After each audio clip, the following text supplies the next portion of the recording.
ഇപ്പോഴേ ഇവിടെ ഒരു അംഗം മിക്കവാറും നടക്കാനുള്ള എല്ലാ സാധ്യതയുണ്ട്. മണിക്കുട്ടീനെ കുളിപ്പിക്കാൻ പോവാണ്. അതിനാണ് വെള്ളവും ബക്കറ്റൊക്കെ എടുത്തുകൊണ്ട് വെച്ചിരിക്കുന്നത്. ജാക്കബ കുളിക്കാൻ റെഡിയാണോ? മണിക്കുട്ടി അറിഞ്ഞിട്ടില്ല എന്തിനാ അവിടെ കൊണ്ടുവന്ന് കിടത്തിയിരിക്കുന്നതെന്ന്. ചേച്ചിമാർക്ക് എന്താ പ്രശ്നം? ഒരു ചേച്ചി അവിടെ ജനിച്ചിട്ട് ഇന്നേ വരെ കുളിച്ചിട്ടുണ്ടോ? ജനിച്ചിട്ട് ആദ്യമായിട്ടുള്ള മണിക്കുട്ടിയുടെ കുളി. ഇന്നലെ നമ്മൾ ഇവിടെ ഹോസ്പിറ്റലിൽ കൊണ്ടുവരുന്നു ഡോക്ടറെ കാണിക്കാൻ വേണ്ടി. അന്നേരം ഡോക്ടറെ അടുത്ത് ചോദിച്ച് ഇവിടെ കുളിപ്പിക്കട്ടോ എന്ന്. അപ്പോൾ കുളിപ്പിച്ചോളാം ഡോക്ടർ പറഞ്ഞു. ഞാൻ അതിൻ്റെ അടിസ്ഥാനത്തിൽ ഇന്നിപ്പോൾ അവളെ കുളിപ്പിക്കാൻ പോവുകയാണ്.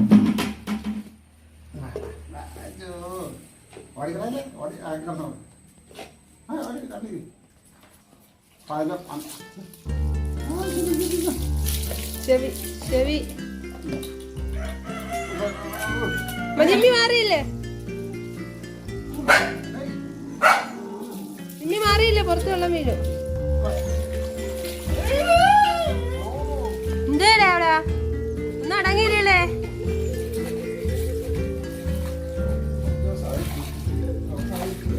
ജീവിതത്തിൽ ആദ്യമായിട്ടാണ് മണിക്കുട്ടി കുളിക്കുന്നത്. വെള്ളം കണ്ടാൽ ഓടുന്ന മണിക്കുട്ടിയാണ് ഇപ്പൊ എന്താ വെള്ളത്തിനകത്ത് ഇറങ്ങി നിന്ന് കുളിക്കുന്നത്. ആദ്യം ഇച്ചിരി വെപ്രാളമൊക്കെ കാണിച്ചെങ്കിൽ ഇപ്പൊ അടങ്ങിയിരിക്കുന്നു കേട്ടോ. എനിക്ക് കുളിക്കണോ? വേണ്ടേ? വേണോ? വേണ്ടോന്നാ വേണ്ടെന്നാ? എന്തുവാ ഒന്ന് പറ, പെട്ടെന്ന് പറ തീരുമാനം. വേണോന്നാ വേണ്ടെന്നാ? നിമ്മി കുളിക്കണ്ടേ? മണിക്കുട്ടിയുടെ ചെവിയിലൊക്കെ നല്ല രീതിയിൽ അഴുക്കുണ്ട്. നല്ല മണ്ണിലൊക്കെ കിടന്ന് അവരുടെ രോമമൊക്കെ ഇളവി വരുന്നുണ്ട്. തൊലിയൊക്കെ വിട്ടിരിക്കുക അവിടുന്ന്.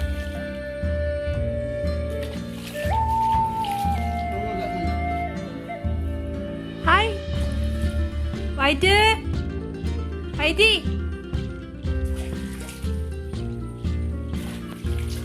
മണിക്കുട്ടിയുടെ കുളിയാണ് ആരൊക്കെയാ വന്നിരിക്കുന്നതെന്നറിയാം. എൻ്റെ ഇവിടെ ജിമ്മി ചേട്ടൻ കുത്തിയിരുന്നാ നോക്കുന്നത്. ജാക്കി പോയി. ചേച്ചി ആരൊക്കെ അവിടെ മേളി വന്നിന്ന് നോക്കുന്നു. ജാനി ചേച്ചി.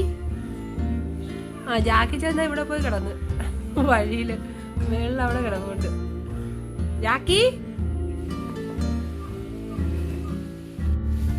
ഈ ഊളന്റെ കണ്ണ് കോഴിക്കുട്ടില എന്നുള്ളതാണ്. ഇവിടെ ഒരുത്തം വന്നിരിക്കുന്നത് മണിക്കുട്ടിയുടെ കുളിയാണ് ഉള്ളത്. അവിടെ ഒരുത്തി വന്നിരിക്കുന്നുണ്ട്.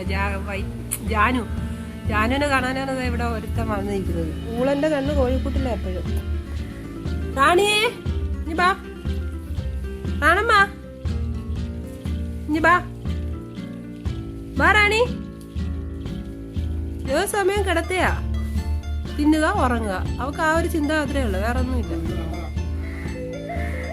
മണിക്കുട്ടി എങ്ങനെയുണ്ടാ കുളിച്ചിട്ട്?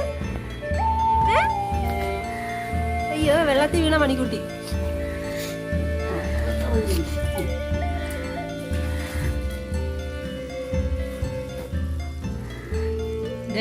മണിക്കുട്ടി പിണങ്ങിയെന്ന് തോന്നുന്നു ഞങ്ങളടുത്ത്.